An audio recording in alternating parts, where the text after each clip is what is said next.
I am Rig, son of the High King Hargurorf, and this is my saga. It all began one fateful day. My father had gathered all his jarls to make an announcement of the utmost importance. We were to embark for the wondrous lands of Northgard. Riches, conquest, and glory awaited us on this mysterious new continent. But the Norns had other plans for us. Dozens of armed men suddenly poured into the hall and put an abrupt end to our ambitions and to our lives. They were mercenaries, led by a man named Hagen from the clan of the Raven. In a matter of minutes, we were all slaughtered like sheep. All but me, barely conscious and vastly outnumbered. I had no way to fight back, so I feigned death. I seethed as he stole the map of Northgard and ripped the regal horn from my father's throne, a family heirloom and the very symbol of our royalty. I had to avenge my father and reclaim my kinghood. I had no strength left when I encountered a group of runaways of the Stag clan, led by a proud young man named Bran. Hagen's men had set his town aflame, and he had nothing left, not even his father, the clan's jarl, who had died at the hands of the fiend, just like mine. Our common enemy had sailed for Northgard, of which he now had a map. All I could think about was finding him to avenge my father and retrieve the regal horn. My companions' eyes were shining with ambition. They were eager to set foot on the untamed lands of Northgard and reap its wonders. But my heart was tormented by a darker appetite. Vengeance. The sons of Heidrun had been shipwrecked on an inhospitable coast, but we arrived just in time to save them from the fangs of the wolves. Halvar, their elderly leader, was so grateful he swore allegiance to me the moment we met. He readily agreed to share invaluable secrets about survival. Soon enough, we would be taming the wilderness. Hagen had eluded us, so Egil left to track him down himself. He was to send for me upon finding him. In the meantime, Bran and Halvar insisted we establish a far-reaching supply network for all our future expeditions throughout Northgard. This would be a war of another kind entirely, one to be fought with gold rather than steel. I just had to focus on the task at hand, waiting to hear from Egil. Egil was a fierce, ruthless man. His relentlessness on the battlefield often made his enemies believe he paid no mind to tactics. Granted, he never planned very far ahead, but he made up for it by adapting to any situation, no matter how complicated. It was a good thing too, because our plan was to raid a raven settlement from the sea, claim it, then launch a punitive expedition against Hagen from there. Liv had taken us all by surprise.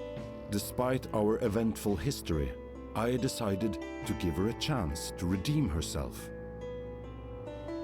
She told us that Hagen was but a pawn, a mercenary hired by a man known as Vedrung. He was the leader of the Boar clan, which was native to Northgard. The mystery behind my tragedy grew, but one thing became clear. This Vedrung was the mind commanding the hand, my father's true murderer. Thanks to Liv, we learned that a small faction had split from the Boar clan and that Vedrung was trying to crush this uprising. If anyone could reveal Vedrung's plans and weaknesses, it was the rebels' leader. I had to meet him. But first, we had to save our potential new ally, besieged by the Loyalists. Liv would put her mercenary raids to good use. In a stroke of irony, our former enemy would save our future friend.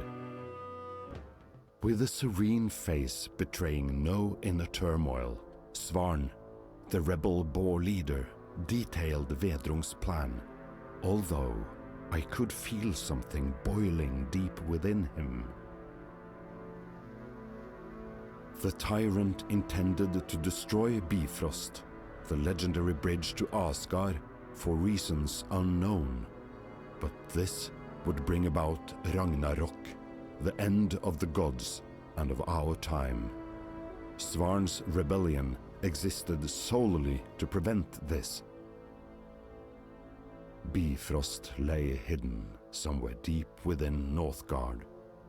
Svarn hoped to learn more by deciphering the gigantic runestone of Asgard, an ancient frieze said to have been engraved by Odin himself. It was the beginning of a very long journey, and the first step was to cross a region called Jotunheim, the land of giants. As we marched deeper into Northgard, Svarn wondered if the regal horn, the symbol of my royalty, could really be Jallarhorn, Heimdall's famed instrument said to herald Ragnarok. It would make sense. Vedrung had killed my father and stolen my heirloom to end the world. My arch-nemesis gave me all the reasons in the world to hate him. Northgard had already thrown a great many trials at us since we first set foot here. But the one we would encounter next was not of these lands. I had just managed to subdue Borghild and her bear clan on our way to the runestone. They were, like us, from the old continent, but had come ashore in a completely different place. As we neared the runestone, Svarn grew more and more agitated. He confessed to be dreading something that lay ahead, though he couldn't tell what it was. Some of our people were also reluctant to move forward. Northgard was getting harsher and harsher, as if trying to deter us from pursuing our goal.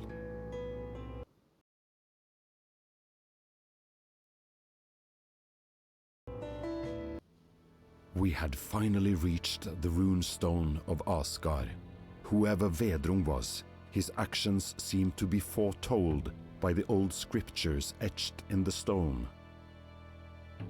Svarn translated, "He will want to set the men free from the yoke of the All-Father, for he does not want them to share in his feast, and to this end he will destroy Bifrost." As the wail of Jallarhorn echoes through the skies, the sons of Muspel will march on Asgard.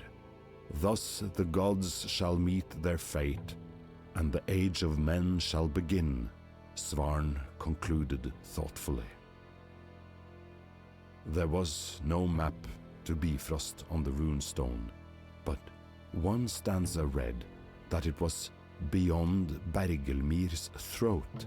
This was a kenning, a metaphor for the icy cliffs far to the north.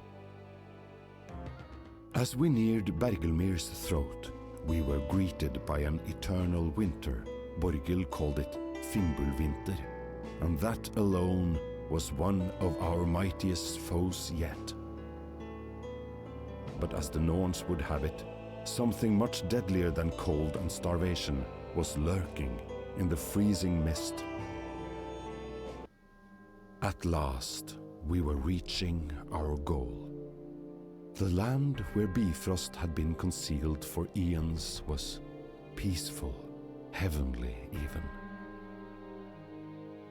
But as we marched forward, a great indescribable sound shook earth and sky alike. It still echoes through my mind. This was, of course, Gjallarhorn's wail and the beginning of Ragnarok. Vedrung was ahead of us, ready to set the sons of Muspell loose on Northgard. Everything we had done to get here, every life sacrificed, would have been in vain if we failed to stop the tyrant from destroying the legendary bridge. Vedrung was finally in my grasp. He had failed, and we were the victors. Or so I thought.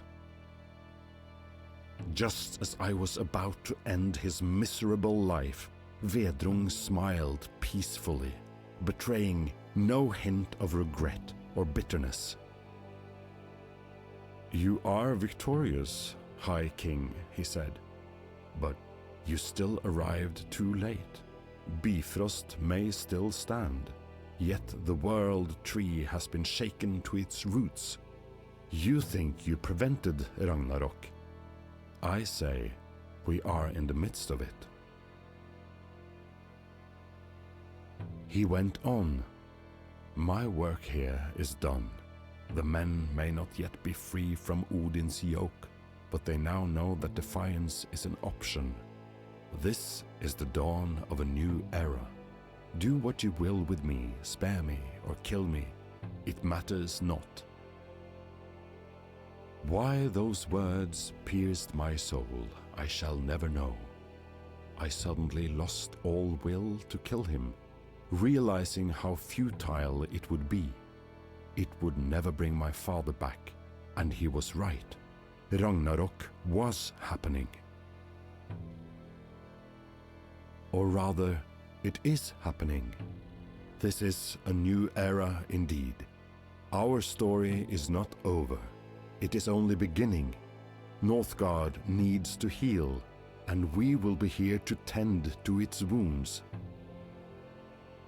So, this continent we once called untamed and hostile, we shall now call it home.